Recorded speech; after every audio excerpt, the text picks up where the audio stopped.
Welcome into 11 Personnel, brought to you by our friends at Port Royal Plants. Port Royal Plants, your one-stop shop for all your CBD needs, a Kentucky proud product from right up the road on I-571 in Henry County. They've got everything you need, full spectrum organic CBD. PortRoyalPlants.com, whether it's the back balm or maybe some Epsom salt baths. They're a good place to shop this Christmas. Small Business Friday is happening. Visit PortRoyalPlants.com this Friday for Small Business Friday. Tell them KSR sent you. I'm Nick Roush with Adam Luckett, getting you ready for the Governor's Cup this Saturday between the Cats and the Cards. We've talked about Georgia a little bit, but you know what, Luckett, like we're moving on. It's all in Louisville, right? This is a rivalry game. We are in the city of Louisville. This game, it just means a little bit more for folks like us who have to deal with these clowns year round. Yeah, I think you look this year too. There's stakes that we didn't think were going to be stakes here, right? Like we thought maybe Scott Satterfield will be coaching for his job in this game. Maybe he would be gone by this point. Mm-hmm. Louisville maybe would be scratching and calling for bowl eligibility, and Kentucky would be looking for a big win to cap off what has been a really good season. None of that is the case right now. You know, Louisville's 7-4. They've got a chance to be 8-4. Like Nick, they got a chance to finish the year ranked right now if they get a couple wins here. They're 5-1 in their last 6 games. A lot of good things are going their way. Whereas Kentucky 1-3 since the bye week, reeling, got all kinds of issues, all kinds of stuff they need to figure out. They really need a win here, and so it's an interesting dynamic here. But it's a great opportunity. Play your biggest rival, last game of the season. Get a chance to end a disappointing season on a good note. If you're Kentucky, so it's a huge moment. It's a huge spot. They really need to win this game. You can't lose 3 games at home as a favorite. Yeah, That's a bad look if that happens. And so they really got to figure it out here with Louisville. And I will say, Nick, last 2 weeks or so, I was pretty worried about this game.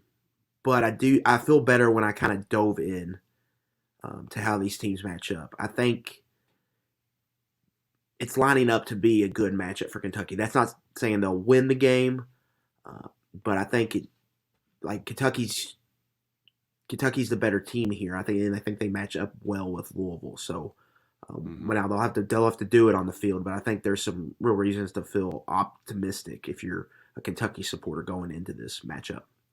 it's kind of funny because it's like all of my big picture, just like trash talking takes. That's just like, dumb meatball brain kind of takes. They're kind of true when you really dig into it. Like Louisville's beating no good teams. They want to play the schedule stuff all they want with Kentucky every year.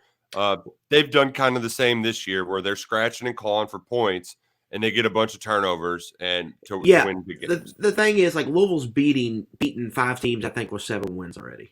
So, like, UCF, Pittsburgh, James Madison, Wake Forest. Who is the other one I'm missing? NC State. NC State, yeah.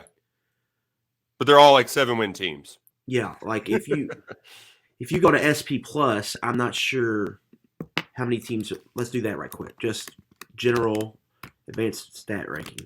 Mm-hmm. Let's see who's ranked higher than Kentucky on those teams. And Kentucky's slipped. Kentucky's down at 36. This is the lowest they've been all season. Let's see here. But there still might be the highest ranked team they face outside of Clemson. Yeah, UCF is 30. UCF is the only one higher, Nick. In that game, we were down in Florida just wondering what the hell Gus was doing the whole time. Yeah, and that one was a total, not to take anything away from Louisville, but that one was a total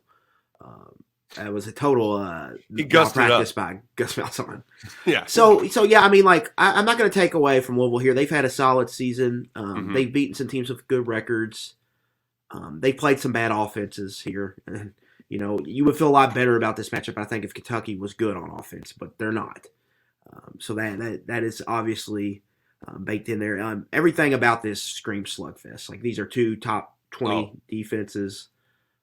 It's going to be about who makes the biggest mistake. The worry is Louisville just forces so many turnovers. But my argument to that would be if you can take care of the football, they're not as efficient as Kentucky is on defense. So efficiency, Kentucky should be able to stay ahead of the chains, move the ball, own time of possession, own ball control, and that should favor them. But we'll see if that plays out that way.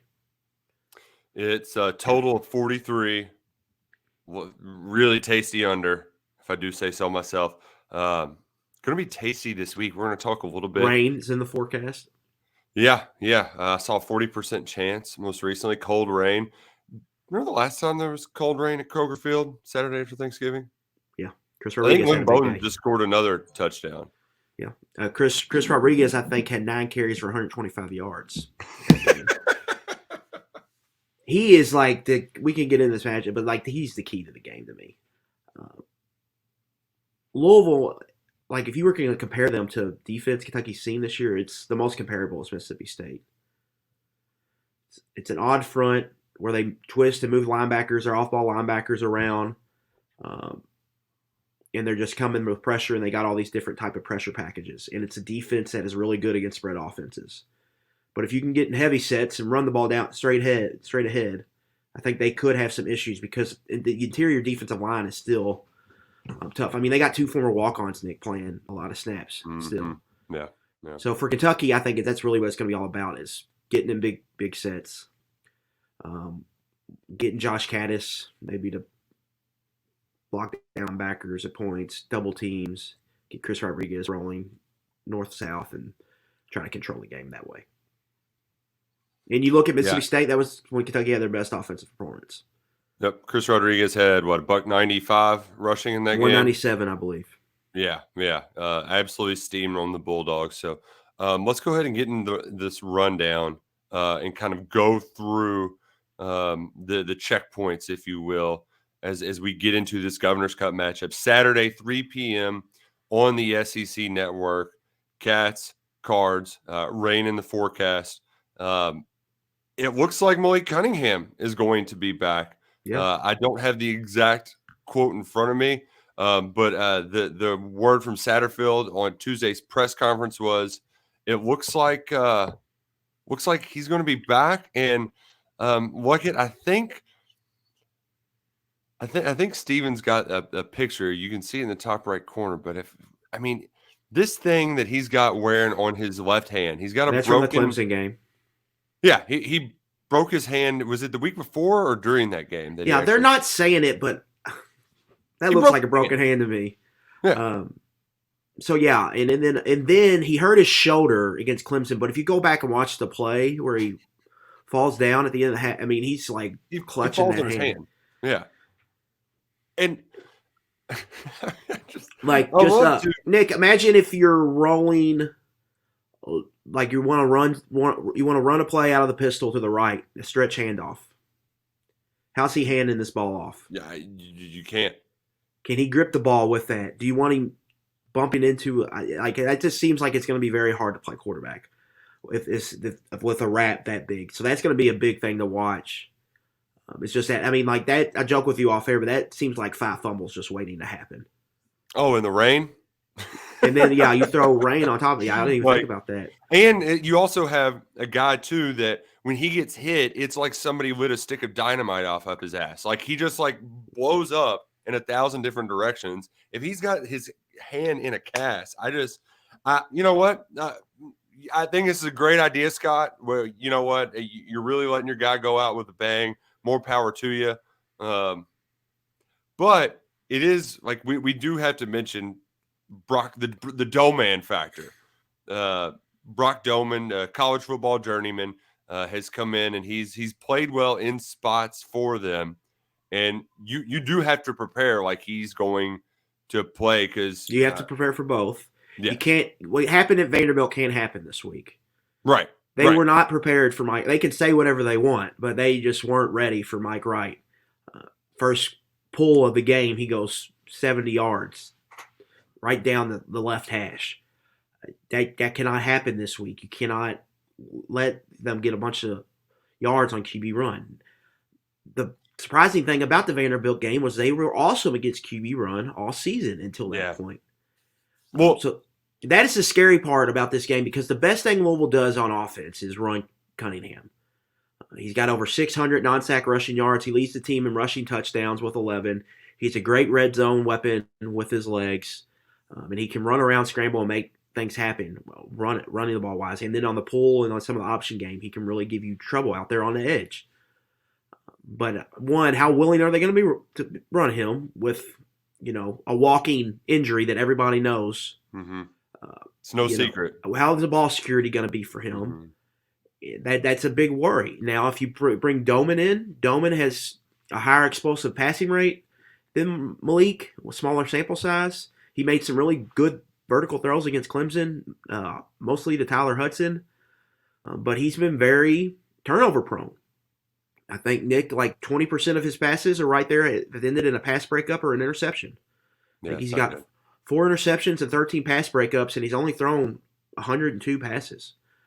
And so he's been pretty inefficient. You watched the tape last week. Louisville gets in 3rd and long, they're running the ball. They're not messing around. They get in Clemson in 3rd and long with Doman in there, they were running the football.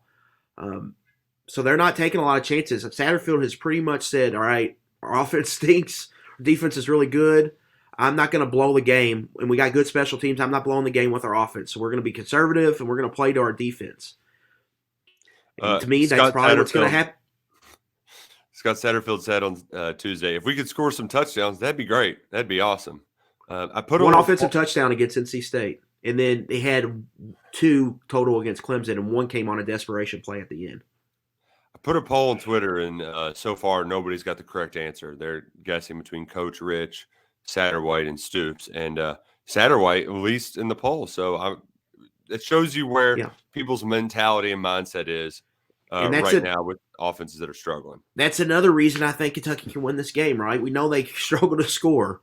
But Louisville, like their offense is struggling to score as well. You go back to the Pittsburgh game, Nick. I think they won. They won that game. What was that? 24-14, 24-10. But they got a scoop and score there at the end when Pittsburgh was trying to drive down and score. So like they struggled to score in that game. So like scoring is an issue for this Louisville team. I mean, you look at some of the numbers; they have worse numbers in success rate, points per drive, and EPA. Louisville's offense. You know how bad Kentucky's offense has been, and so it's really a battle of, what team can get the 3 touchdowns first. And the big worry is Louisville's defense, just not letting them set up a cheap score for their offense. Yeah, and there was a point, when you were talking earlier about Mike Wright and just how bad Kentucky played against that game. I go back to the game against Anthony Richardson in Florida where they were awesome. And we had that story from Todd McShay talking about the whole team coming to the sideline, Heisman my ass, Heisman this, and they were fired up for that game. Today, Satterfield, he essentially said last year things got a little sideways. We lost our composure. Got too emotional. We can't be too emotional in this game. Brian Brown echoed that statement.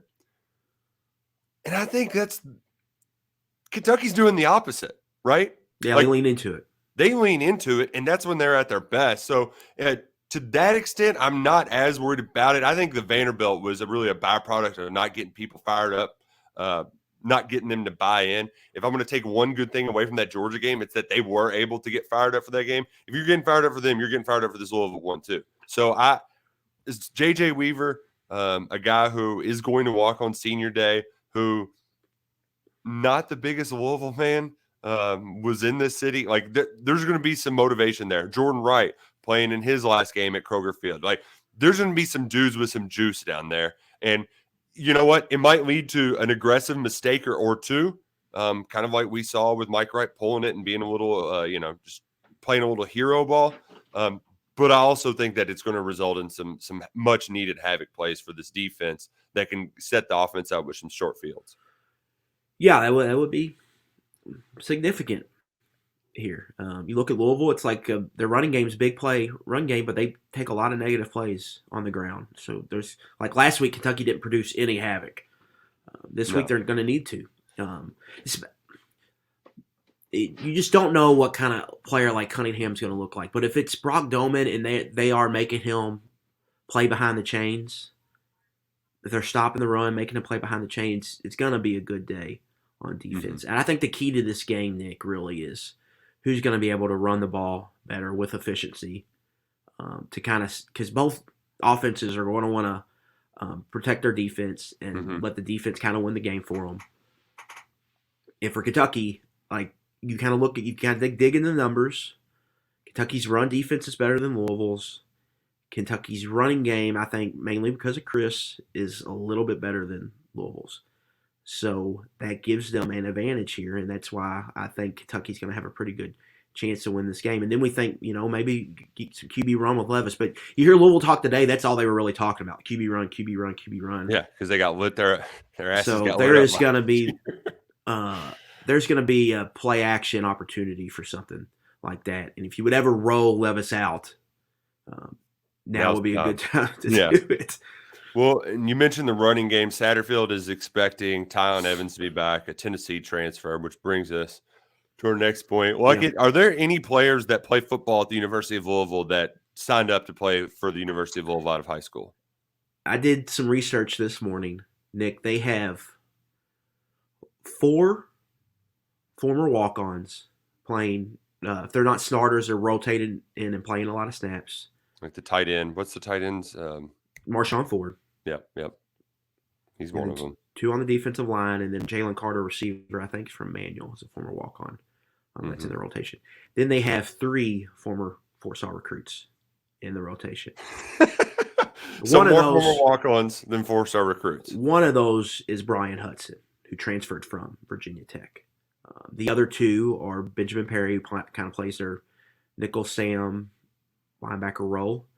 And they're like 3-3-5 defense. And the other one is Chandler Jones, who's a super senior cornerback who doesn't even start, who rotates in, kind of plays corner and safety. Just so from a talent aspect, like Kentucky's got no talent. But what Louisville has here is a lot of super seniors and a lot of transfers. Top 2 running backs, Tyon Evans came from Tennessee. Jawar Jordan came from Syracuse. Top receiver, Tyler Hudson, who might be the best player on their team, transferred from Central Arkansas. Brian Hudson, who's probably their best lineman this year, transferred from Virginia Tech. Trevor Reed, who might be their best tackle, junior college transfer. You go on defense. Their best defensive lineman, Yaya Diaby. He is a junior college transfer. He's super senior. 2 linebackers. Monty Montgomery, junior college transfer, super senior. Isn't Yasir Abdullah, isn't he a transfer? He's not a transfer, but he's a super senior. He's the best player on their defense. Like, he is the guy. Like, he stuffed the stat sheet. He's got tackles for loss. He's got multiple tackles. He's got double-digit tackles for loss. I think he's had 8 or 9 sacks. He's got 2 interceptions. Got 4 forced fumbles. Handful of pass breakups. Like, he is the guy. Like, they have to have a plan for him. And Brian Brown, like, they move people around and they try to confuse you. They're bragging about they've gotten a lot of sacks on 3-man pressure, but a lot of that is because they've caused so much confusion for offensive lines. Ever heard that before? And so, it's just a lot. There's you watch tape and it's got 3-3-5 fingerprints all over it. I mean, that's really how they play. They're playing on defense right now. But yeah, you go Momo Sanogo, who leads them in tackles, super senior, Ole Miss transfer. Former Jaquez Jones teammate. Jarvis Brownlee, who leads them in passes defended, Florida State transfer at cornerback. Quincy Riley, who leads them in interceptions, Middle Tennessee transfer at cornerback. MJ Griffin, Temple transfer at safety. I mean, it's a laundry list of transfers. I mean, this is their team. They just built in the portal, and it's just a different way to do things. I think Louisville has really kind of cashed in on this year because they've got 24 and 25-year-old dudes out there playing, man. Both these quarterbacks are 24, 25 years old. They've got Momo Sanogo, Monty Montgomery, Yaya Diaby are all from the class. They graduated high school in the class of 2017. Yeah, which was same year as Lynn Bowden, I believe. Yes, Josh Paschal's class. Yeah. They have just got guys that are old dudes here. And so, they've taken advantage of this experience, and they're going to be a team. We'll see what they do in the portal, but they're going to be real young next year because they're probably going to want to get their return on NIL investment in the lineup Yep. right away with this Right. recruiting class they're going to sign. So things could be more rocky next year, but they've taken him. You got to credit to him, and Satterfield has totally changed, I think, his approach. You got to credit Brian Brown because to me it's obvious he did some studying somewhere about what to do on defense, and it's worked in the offseason. I had a revelation too when you mentioned Momo Sonogo because it's that time of year. We're recording this 2 days before the Egg Bowl. The two starting linebackers from the Elijah Moore dog piss game are playing in this game Saturday. Momo Sonogo and Jacquez Jones. They were both starting for Ole Miss when Elijah Moore took a leak in the end zone and started a cavalcade of like we're still seeing the ripple effects of Elijah Moore's dog piss in the end zone. And Momo Sonogo made a huge play 2020 for Ole Miss against Kentucky. There was a big fourth down sack. Terry Wilson, which kind of flipped the momentum, and I think Ole Miss went and grabbed the lead after that. And then Kentucky was playing from behind. He was the guy who got that sack. So him and Evans didn't play for Tennessee last year against the Kentucky game, but Sonogo has played and won in Kroger Field before. Oh man, Egg Bowl. It's got me fired. We'll talk about it later, but I just freaking love the Egg Bowl. So we have talked at length about the Louisville defense, though, and I think the reason why, from afar, before like you said, you really dug into the numbers, the part that is daunting is just the on paper when you see all of the havoc stats they're creating. And the way that they're winning games, it's very much the way that Kentucky's offense is losing games. That's scary. These are close. These are close games, and then you just make some really stupid mistakes, and you leave opportunities out there on the field. That's how Kentucky's losing games, and that's how Louisville is winning games. Is by how many would they have? 4 turnovers in the third quarter of the Wake Forest game. I mean, they forced 8 turnovers in the Wake Forest game. I mean, it was just a total anomaly. I think Wake had 14 possessions and 8 of them were turnovers. 4 turnovers against Pittsburgh. Pittsburgh probably wins that game if they don't turn the ball over. That might be the game here. Does Kentucky turn it over? If they don't, they're probably going to win. If they do, they're going to be in trouble. So yeah, I mean, that's just. But you got to give them credit. That is not sustainable, Nick. Like they're not going to force 28 takeaways next year. I would bet a lot on it. Turnover luck. Yeah, and so and you look at, I think they have 15 interceptions, but they've got 13 fumble recoveries. I mean, that's just insane. 13 in 12 games is a lot. To force that many fumbles and get on them, it's just you got to tip your hat. They've kind of figured out a winning recipe, and it's worked for them this year. The thing that's shocking to me, Luckett, and it's a soapbox that I love to get on, that I don't think Louisville fans are watching right now to get all ticked off and fired up about. But they're winning with defense, and they're actually going on a nice little run here, and yet they don't care. Like the Louisville fans, they're checked out or jaded, or I don't get it. Like they're not showing up to games. Like I'm not worried about a bunch of Louisville fans coming to Kroger Field. They won't even go to Floyd Street. Like I don't understand how they're so disengaged when their basketball team stinks. Like you would think you would want to cheer for something, for somebody, and they just aren't. There's no enthusiasm for Scott Satterfield's program. And maybe my theory is, Luckett, my theory is that they only know how to cheer for teams that score like 50, 60 points a game because they got spoiled on Chris Redmond and Brian Brom and Lamar Jackson and Bobby Petrino scoring 50, 60 points a game, that winning with defense is just not appealing to them, and they just don't care to show up. I don't understand it. You're around here. Do you get any sort of sense on it? Because I'm getting some trash talk from some Louisville fan friends, but it's not even.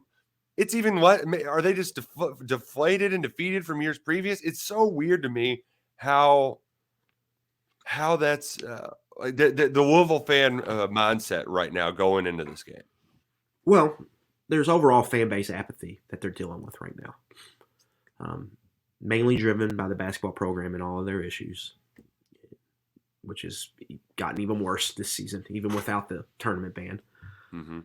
And then football-wise, I just think they've kind of settled in here, and they just feel like they're a middle-of-the-road program. and they're just not used to being that. And so add that on top of, I think most people have come to the conclusion that Satterfield is not good. They would rather have another coach in there. Bring Brom home. I think a lot of them are kind of waiting for these recruits to see if it gets more exciting. But there is something to what you're saying, like they watch their program get built with offense, essentially. And that was a big thing. Charlie Strong, I think, fought there. Yeah. Was how he won. A lot of people didn't love the style of ball. And now, like, they're winning like this. No one's going to these games. It's just weird. I just think there's just overall fatigue, apathy, and their damn stadium's too big. It's about 20,000. I mean, it's seriously like 15, 20,000 seats too big. That makes everything else look bad. And they need to have like a 40,000 seat stadium. There's no sense in Louisville having a, what is it, 55, Nick? Something like that. Yeah, there's no sense in that. I mean, that's going to be.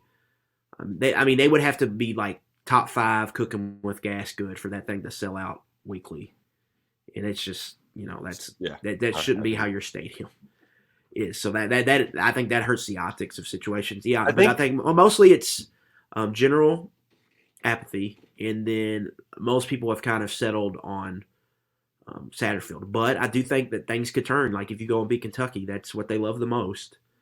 People could start to turn on him. But if you go and if he goes and loses this game, like it's going to be, he's going to have another prove it year for that fan base next year because at the end of the day it'll be 7-5, but it's just 7-5. You didn't beat Kentucky. Yeah. They beat top 10 Wake Forest and fans rushed the field, and you felt like they tried to make a big deal of that. But Wake Forest is going to end the year not ranked. Right. So they're going to like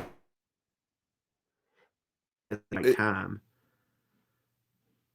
It's kind of like the thing too. When you look at Louisville football, as much as they like to pump their chests out over all of their accomplishments and stuff, I think they're like one game over 500 in ACC play.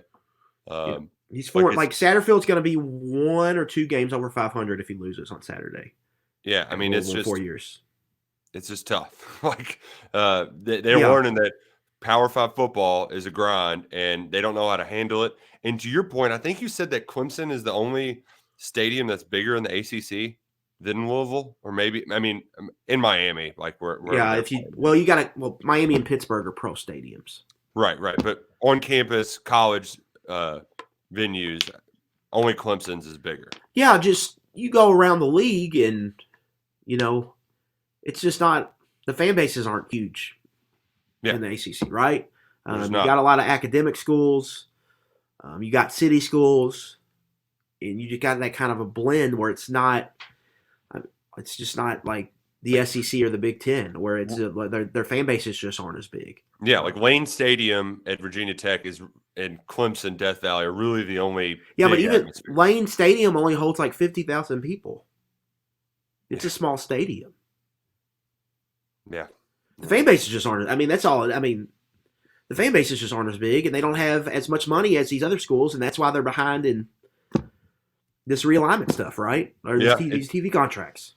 It just doesn't mean more. They got kicked off and put on an RSN last weekend, so Yeah, and they've got the dumbest TV deal. It's the worst TV deal ever. Like they're consistently not on television. It makes no sense to me. Yeah, and I think that's part of Louisville fans' They know their conference isn't good.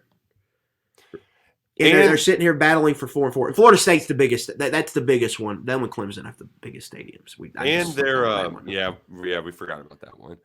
They're also doing the thing too where the ACC hates us. They don't like Louisville. Like every time. Well, even Satterfield talked about Greensboro when they had the James Madison ruling, and then Clemson didn't. There was something, I don't know. Fans were talking about stuff that happened in the Clemson game. I didn't watch it. It was a targeting call in the Clemson game. That was like, okay.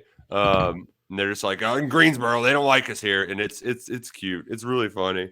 And what's even going to be more hilarious is whenever the Cats just put it on them once again. We're going to tell you exactly how after we tell you that you can get to the game with our friends at LexTrain this weekend. Avoid the parking problems, skip the traffic this fall, Catch the Lex Train game day shuttle to Kroger Field. It's a $1 each way. Just bring exact change, a single smackaroli, and you'll stay out of the rain. They'll put you up real close to the stadium. It's quick, it's convenient, and it's easy. Just visit lextran.com to see the pickup and drop-off locations all around Lexington. That's lextran.com. All right, Luckett. We know that this Louisville defense can create some havoc. So how do you attack it? How do you fight? Do you fight fire with fire? I think people got excited about those last two possessions, right? Where we kind of saw modern Kentucky, college offense from Kentucky, where they were spreading it out, running RPOs, and doing some fun things. I'm not sure that's what you want to do against Louisville.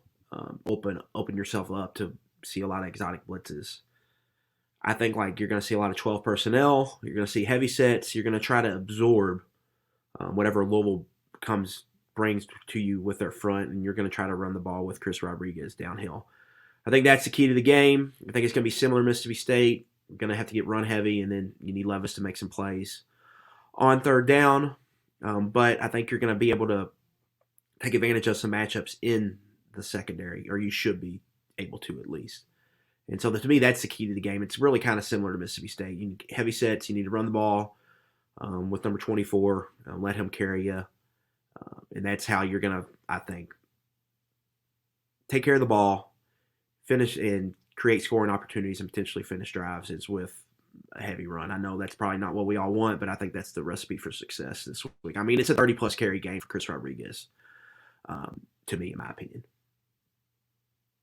Let him roll up. What's the I don't have the latest numbers on how many yards he needs, but he got like 50 against Georgia. So not bad. Do you know what Benny's is off the top of your head? It's like 3.433 or something. Well, it's more than that because Chris is at 3.523. Give me 2 seconds and I'll have it pulled up. Benny Snell had 3,873. So, he needs 350 yards to tie. Gosh, so you need a 200-yard game and then a 150-yard game. Yeah. Which? Yeah. Now Clemson, could be doable. You watch the Clemson tape. Clemson, both backs ran for over 100 yards, and they had a lot of success just running straight at them. And Clemson's had offensive line problems all year too. Like that's not the strength of their team. Israel Abanikanda for Pitt had a good game on the ground against Louisville. So Boston College was able to run the ball against a bad offensive line against Louisville. Like really the weakness of a defense like this is giving up big plays. They've been good about eliminating those, but like Boston College, like that's maybe the best case scenario for Kentucky. Like Boston College, Jerkovich hit on some bombs. They were able to run the ball. They wrote up like 7.7 yards per play against Louisville, and they are awful on offense. Yeah. I mean, absolutely awful. Whew. And they would have scored more if it wasn't for 3 turnovers. Like Louisville got 3 turnovers and still gave up 34 points in that game. And early in the year, they gave up a lot of yards. Florida State ran for over 200 yards. Syracuse ran for over 200 yards, and Schrader hurt them with QB run. Like I think that's the key. Like Kentucky's got to be able to run the ball. The team that runs the ball the best and stops the run the best is going to win this game, in my opinion. So I think that's key for Kentucky to come out and hammer the rock. Louisville's still undersized on the defensive line, Nick. So just kind of you're going to have to come out and try to get hat on a hat and big boy them and let, Chris Rodriguez breaks a lot of tackles. Louisville hasn't really, I don't think, tackled a back like this. So just let him get downhill and just let him run. Let him roll. I think that's a key to the game. Well, and that's really what this series has been when Kentucky's been successful. It's just, all right, we're gonna bully your ass. We're gonna shove you into a locker for 60 minutes. Hold on, get ready, let's go. Yeah. And that hasn't really been Kentucky football that much this year, but that's what you laid out earlier. That the one time they were able to do that was against Mississippi State, and it worked well. It's the best offense has looked really all year long.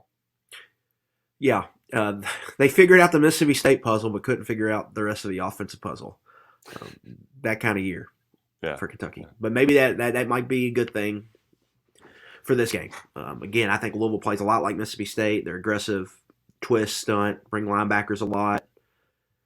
Best way to handle that is just kind of to run right at it, and then see if you can get the ground game rolling.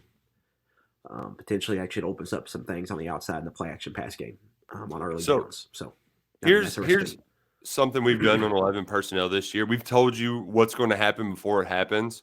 So let's say Saturday is we're leaving Kroger Field feeling pretty good. How did we reach that end goal of another ass whooping? Scott's crying about the L's down again. Like, grass is green, sky's blue. What's new? How do we get there? How does that game kind of look like at Kroger Field in that scenario? Yeah, Kentucky runs for over 200 yards and keeps Louisville's run game in check. If they do that, they should have full control of the game. They should win a game if it plays out like that. The only way Louisville, I think, could win is just special teams catastrophes and turnovers. But we've seen that is very, very possible with this group. But I think that's the key right there. Well, if I'm going to provide the kind of pessimistic point of view, because I can just see it's kind of similar to the Vanderbilt game where you could see the story playing out ahead of time. Them coming out flat. None of us predicted that Vanderbilt loss to actually happen, but you could see the sloppy performance kind of coming. I'm not seeing that. I'm not getting some sort of sense that Kentucky's going to come out flat against Louisville, but the script of the game, it's offense gets down to the 30. Yeah. They stall out on a long drive. Well, you don't really get much. You do that a couple times. You get inside the 10, you go for it. You can see where Kentucky's moving, turnover, moving, 3 and out. And then third quarter rolls around. Things are getting a little bit tight. And then Will Levis, who is struggling and it just makes another critical mistake. And Louisville scores a defensive touchdown and just holds on for dear life.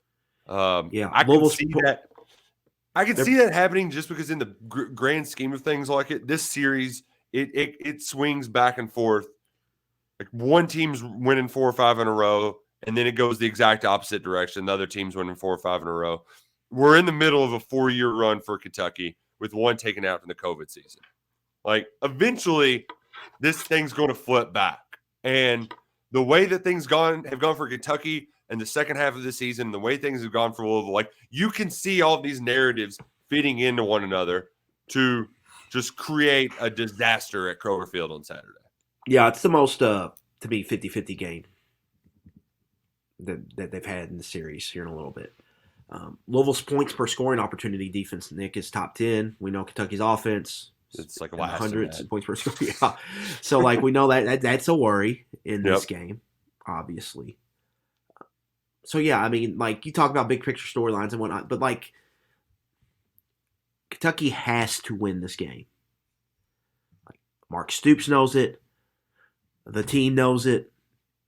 Everybody knows it. You just have to hope after a good performance showing against Georgia that they come back and play one of their better games. The quarterback's healthy. It's a good matchup for your run game on offense. Defensively, it's a good matchup for Kentucky. Louisville struggles to score. It's just bottom line. They've scored, they've had issues scoring multiple touchdowns in games. I think that lines up with what Kentucky's going to need here on Saturday is to get a bunch of stops. And so I think things line up well here for Kentucky. They need to go play the game and go play it well. But they have better players for the most part than Louisville. Louisville's got some good bright spots, but I think Kentucky's got better players and they should win this. And Louisville's dealing with, we talk about Kentucky's quarterback injuries, but that's whatever Cunningham's playing through is serious. And if they're throwing him out there, you need to take advantage of it. You need to finish drives. You need to take care of the football, and you need to run it straight downhill at this defense that doesn't want to play, that wants to get you in a spread formation and attack you. With their linebackers, they're really good at timing up snaps, so that's going to be big this week. Hard counts. I think maybe you need to see more under center here to just run downhill. Maybe take advantage of some of that aggressiveness. So I mean, Kentucky's backed up in a corner here. We've seen them twice to be in this type of spot, Nick. I guess you could throw Georgia in this, but it's not kind of the same. But Missouri and Mississippi State was kind of similar spots to me, and they came out and played well for the most part. And so you got to respond to adversity, and they did. So you have to hope they did. This is a swing game. There's no doubt about it. It's an ultimate swing game because if you win this, you keep the Louisville series going in the right direction. It's a bad season, but you got some stuff together, NIL, all of that, and now you can move forward and you can make some changes to prevent this type of year from happening again with the same type of misuse. But if you lose, things are going to get really, really ugly here. People are going to be really pissed off. Yeah. If you go out, you cannot lose 4 home games, man. You cannot have a 8-game home schedule and lose 4 of them. And it's not like you were a big dog to anybody except Georgia. Like all those games are games your fans expect you to win. You cannot go out and lose 3 of those games. You cannot lose this game. Like you just got to go out and win. Got to find a way to do it. Yeah. You just have to. I just don't know any other way to put it because you got to, like this is not, you're a 3.5 point favorite. Like you just got to go win this game. Like bottom line, no matter what it looks like, just go win it. You have to win it. Because like as bad as the season's been, you can at least kind of walk away like, well, you beat Louisville, you won at Florida. Like things can be worse. Grand scheme of things. When you look at the overall general picture as a Kentucky fan, maybe not a young Kentucky fan, but for Kentucky fans like you and I of a certain age, beating Louisville and Florida in the same season is not a bad season at all. So that's what's at stake on Saturday. You're also saying goodbye to some great football players who have done a lot for your program. It'll be the last time we see number 7 in a Kentucky football uniform. Like you want to send him out with a win. You can't have just this sour taste in your mouth from a season that it fell short of expectations for a future first-round draft pick. Like go out and get a win, Will, right? Like Chris, all-time great. Like you need to send these guys off the right way. Chris Oates is going to be participating in senior day. There's not going to be a dry in the house. Like it's going to be – there should be some juice for these cats, and that's why I do at least feel good in that regard that like Mark Stoops, he's not like Mike Leach in a rivalry game. He gets these dudes. Yeah, that's a good point. They're usually always ready for this game. Even when they were big dogs and like they had to they're fighting on the field pregame to get ready. Like they aren't messing around. And so I'm excited for this game, and it's just a lot's on the line. A lot's on the line. Yeah, and this is why having this game at the end of the year is awesome. It's in its rightful place. And it's going to be good. It's going to do everybody a lot of good if you can go into this big month of December with some positivity. Yeah, because it's going to be a crazy December. Stoops with recruiting portal, coaching changes. Mm-hmm. It's just going to do everybody a good amount of good if you can enter that with a good taste in your mouth. Bowl season, bowl prep, bowl game. They really need this win. I mean, they really, really, really need to get this win. But they've been in this spot before. Against Satterfield, 2019 they were 6-5. That it would have looked a lot different if they lost to Louisville and went 6-6.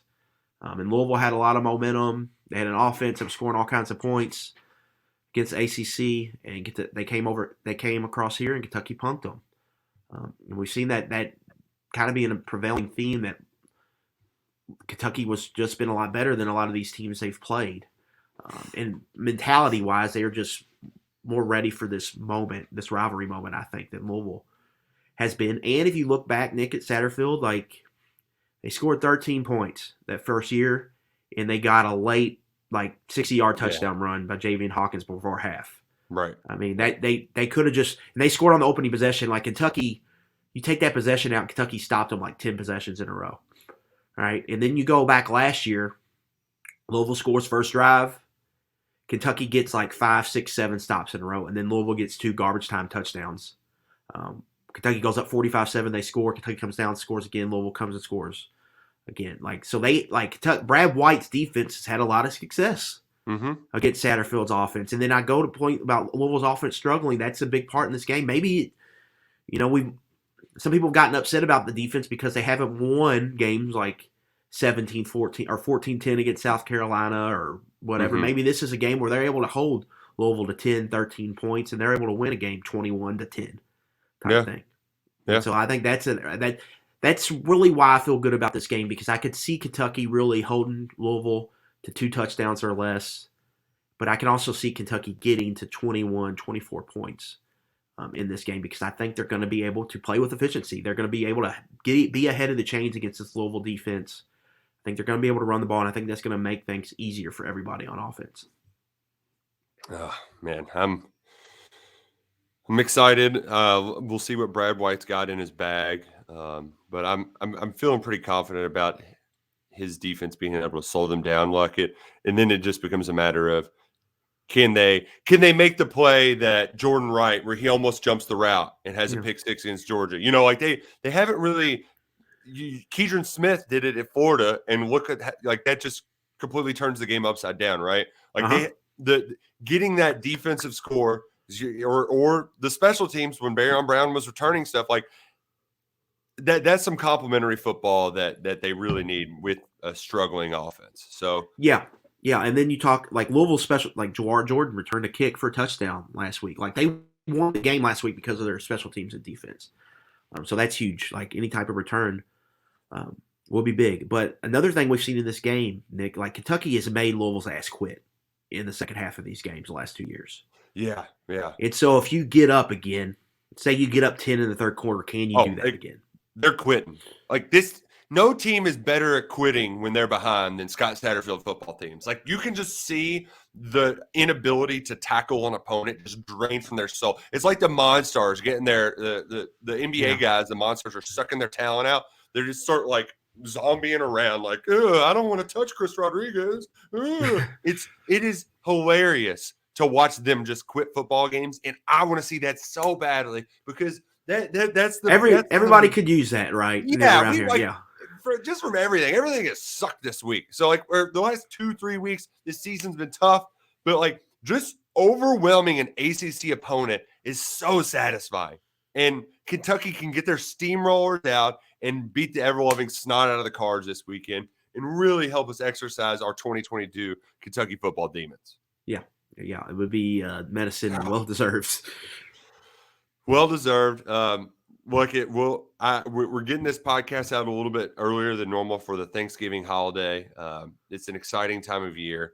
We've got it's Feast Week. There's so many sports on between Feast Week, with college basketball, World Cup's happening. U.S. plays England on Friday after a stupid draw on Monday. That sucked.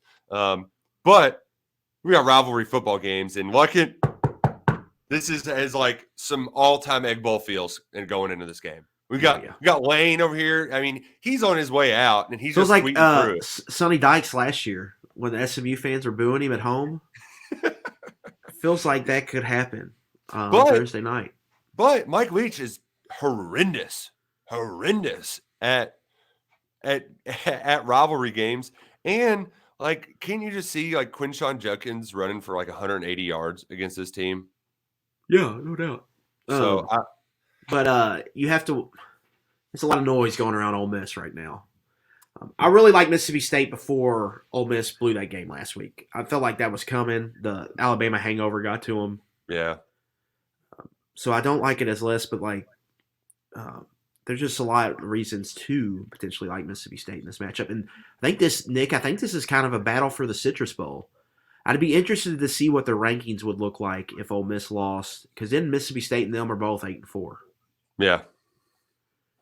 And so how would they shake that out if State won? Like, we could get Mike Leach in the Citrus Bowl, which would be an outstanding season for them, getting to that point. kind of what we anticipated preseason. Was their win total 7.5 or 6.5? 6.5. It went over last week. Nice. But I love the Egg Bowl because it's like I'm gonna be. Hopefully, kids are exhausted from Thanksgiving activities. They go to bed early.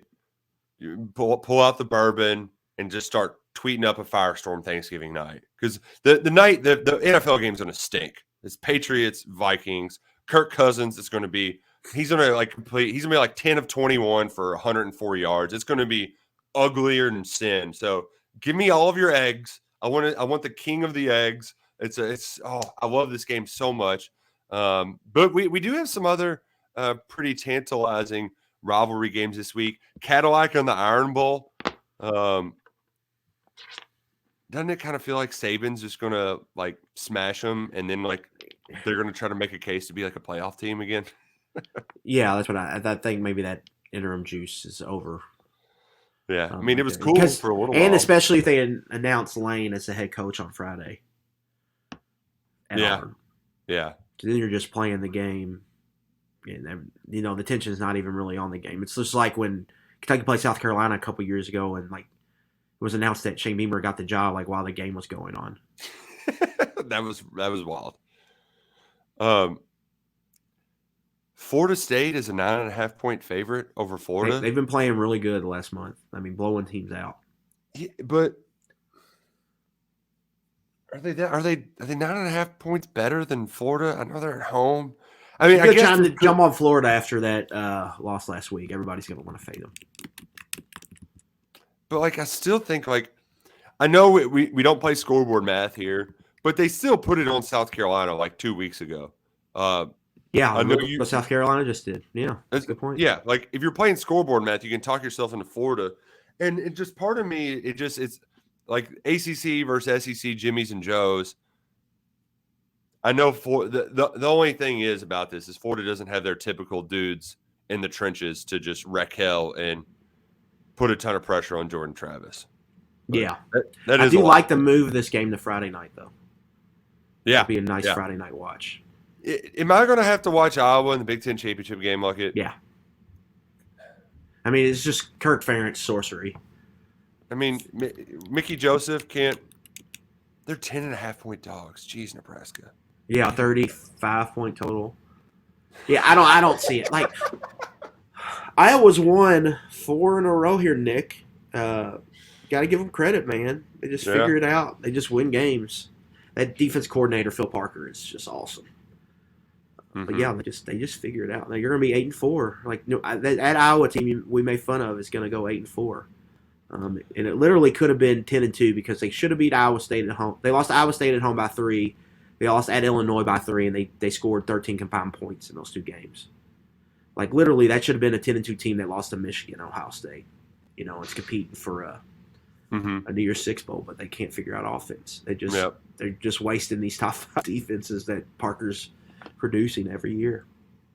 Speaking of the Big Ten, how do we know how healthy Blake Corum is? It sounded not great. And Donovan Edwards is hurt too, his backup. Because they put him back in the game, but he only got it once, and then it was like, we're not going to play you. Because like I was fully prepared to bet Michigan +7 going in like to last week because I thought that number would be about a touchdown no matter what. The way that Michigan plays is the way Ohio State doesn't want to play. Like Ohio State stinks at playing in the mud under Ryan Day. But I can't. How can you trust them though if they don't have their All-American running back, right? Like it's gonna be raining in Columbus. Yeah. I don't know, man. I kind of like Ohio State there. It just feels like they feel like the best team in the country to me. But they just. I guess are they just like doing the thing where they play with their food like they're getting bored? Like because it's been underwhelming. Jackson Smith and Jigba hasn't been playing. Like they've had a ton of injuries to their star players. So but they've scored 40 or more points in 10 of their last 11 games. So it's not like they're not going out and putting numbers up. So what you're saying is the under is not a slam dunk. Yeah, I think I think Ohio State's. I think they're going to win a national championship. I just think their offense will go on a run here, and I don't think anybody can keep up with them. That's left. That's just my opinion. We'll see how it plays out. But yeah, I just don't like. You are right. If Michigan got them to play in the mud, they'd be in trouble. Like if it gets to a 9-possession game and it's like, all right, we got to stop the run here. Yeah, we got to stop power. They're in trouble if Michigan can do that.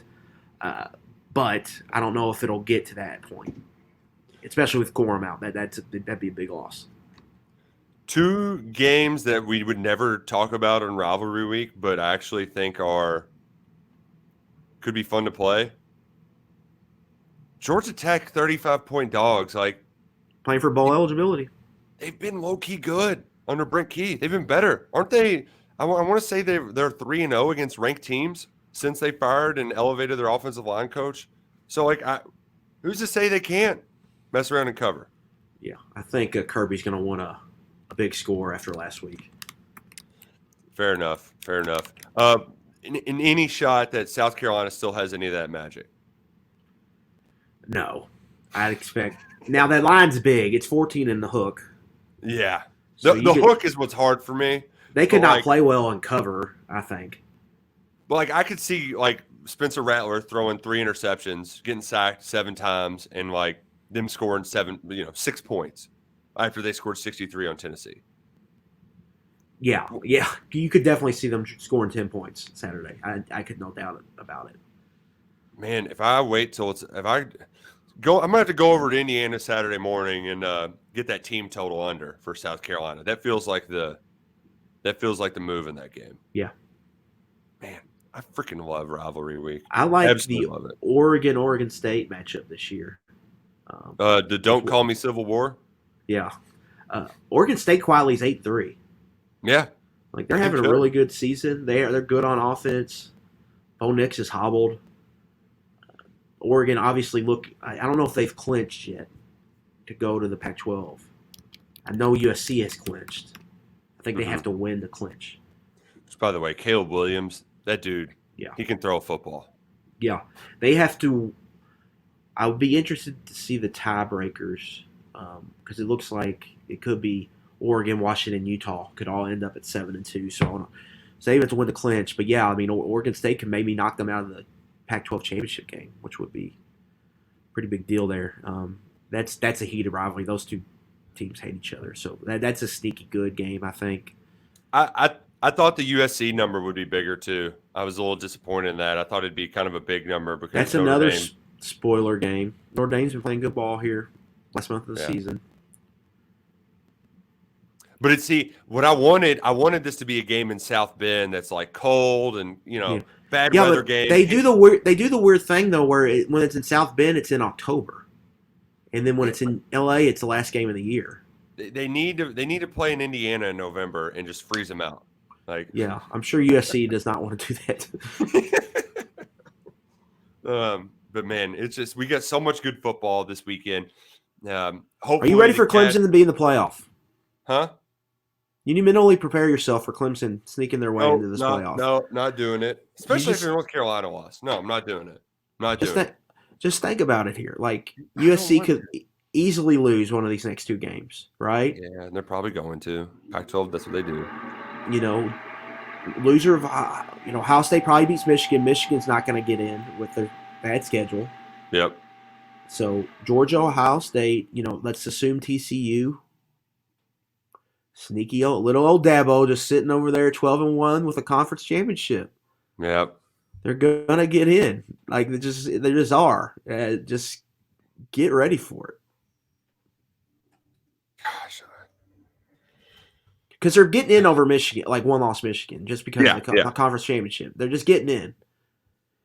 And especially if Notre Dame were to beat USC this weekend, they're getting in. And then they blow out to Notre Dame, but that was a ranked team, good team. The wins for Clemson are terrible. I don't want to live in this world where plucky underdog Dabo's 20. I don't want to live in that world. They're going to go and play Georgia and lose 34-6, and it's going to be what it is. But it's another year. We're ending the show on such a positive note. What the hell, buddy? It's just another year where the 4th team has just got no business Yeah, where there's And really just three good and teams. well, Yeah. TCU too. Like, I mean, I think Ohio State will probably handle them, the 2-3. I mean, it's just I think we're heading towards Georgia Ohio State. That's Shout out to what I feel. TCU though for finding ways to win. Like they aren't like a one trick pony, right? Like they can win in a lot of different ways. So good Yeah. for The Sonny problem Dykes. is, like, Tennessee, Alabama, Oregon, USC are all probably 2-loss teams that I think will be better than Clemson. Yeah, They're just not going to get in over them. right. That's why 12-team playoff. Solve all problems. Man, well, it's been a lot of fun, Luckett. I gotta get rolling, ripping and roaring. But hopefully all of y'all out there who are watching on the KSR YouTube channel or are listening while you're driving, wherever you're driving for this Thanksgiving holiday, please be safe. We're extra thankful that y'all have tuned into us all year to help get you ready for each game on Saturday. It hasn't been as fun as we'd like, but we always have fun talking ball, Luckett. And if you get that rushing total for C-Rod, we like the over. I'm down. I'm game for that. Check it out Saturday morning, wherever you place your wagers. And until next time, he's Adam Luckett. I'm Nick Roush. We'll see you later. Go Cats. Let's kick Louisville's ass Saturday.